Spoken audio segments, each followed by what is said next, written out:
ang pinakapinagkakatiwalaan. ABS-CBN News and Current Affairs. Panig sa katotohanan, panig sa bayan.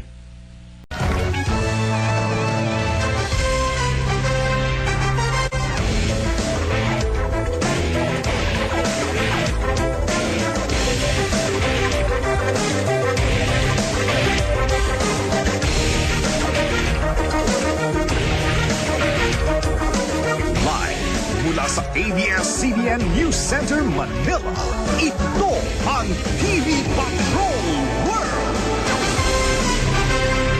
Naghamon ng barilan si Senador Miriam Defensor Santiago sa mga nasa likod umano ng mga panlalait sa kanya sa media kaugnay ng investigasyon sa ZTE broadband deal.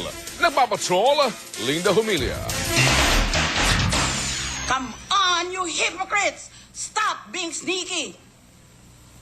Be men, come out of the bushes and reveal yourselves.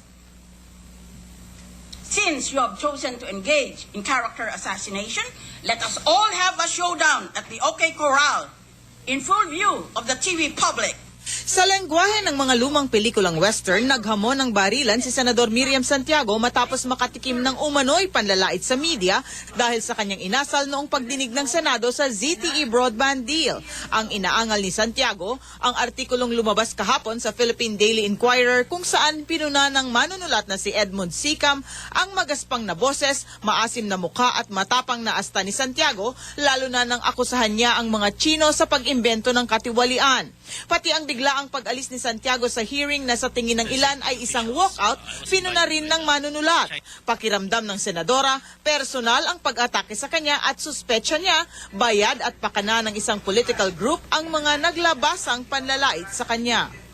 I suspect that this is a political group behind Mr. Jose de Venecia III. Hiniling ni Santiago sa Senado na pagpaliwanagin ang manunulat kung bakit di siya dapat i-contempt ng Senado dahil sa personal na puna sa isang senador. Pero kung tutuusin, hindi lang asal ni Santiago ang nilait sa artikulo. Pinuna rin ang umano'y walang koneksyon na pagtatanong ni Senate Minority Leader Aquilino Pimentel at ang di magandang dating ng rapidong pagtatanong naman ni Senador Chis